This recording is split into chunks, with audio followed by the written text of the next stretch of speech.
ইরানের president Ebrahim Raisi ও পররাষ্ট্রমন্ত্রী হোসাইন আরিফকে নিয়ে দুর্ঘটনায় কবলিত হেলিকপ্টারের কোনো আরোহী বেঁচে নেই।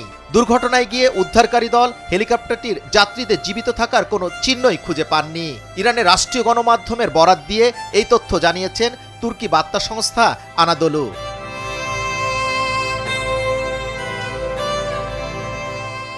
আজ ২০ মে আনাদোলু জানায়, রাইসিকে নিয়ে দুর্ঘটনা কবলিত হেলিকপ্টারটি খুঁজে পাওয়া গেছে। তুরস্কের আকিনোসিডন দুর্ঘটনায় কবলিত হেলিকপ্টারটির অবস্থান শনাক্ত করেছে। উদ্ধারকারী দল ওই স্থান থেকে মাত্র ২ কিলোমিটার দূরে ছিল।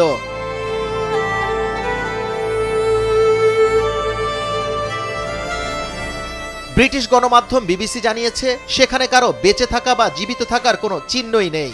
প্রেসিডেন্ট রাইসি দুর্ঘটনায় কবলিত পড়ার পর সেখানে কারো জীবিত থাকার কোনো চিহ্নই নেই বলে ইরানের রাষ্ট্রীয় টিভি বলছে।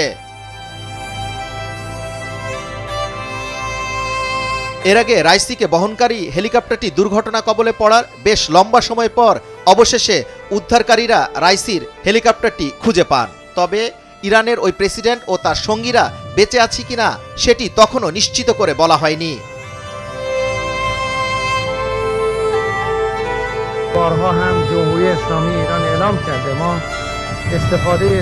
গতকাল ১৯ মে আজারবাইজানের সীমান্ত এলাকায় একটি বাঁধ উদ্বোধন করতে যান ইব্রাহিম রাইসি।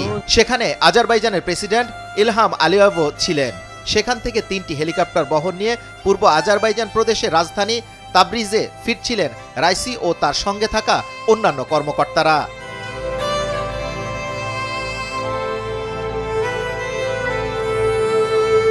পথে পূর্ব আজারবাইজানের জোলফা এলাকার কাছে প্রেসিডেন্টকে বহনকারী হেলিকপ্টারটি বিধ্বস্ত হয়। অন্য দুটি হেলিকপ্টার নিরাপদে গন্তব্যে পৌঁছেছে। বিধ্বস্ত হেলিকপ্টারে ইরানের প্রেসিডেন্ট ইব্রাহিম রাইসি, পররাষ্ট্রমন্ত্রী হোসাইন আমির ও পূর্ব আজারবাইজানের গভর্নর মালেক রহমতি, ইরানের সর্বোচ্চ নেতা আয়াতুল্লাহ আলী খামেনির মুখপাত্র আয়াতুল্লাহ মোহাম্মদ আলী আল হাশেম ছিলেন।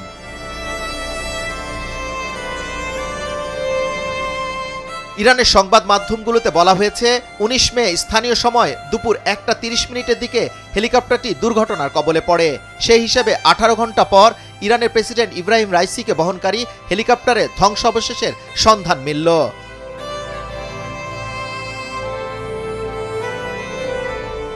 যুবরাজ ফয়সাল, নিউজ ডেস্ক, ভোরের কাগজ।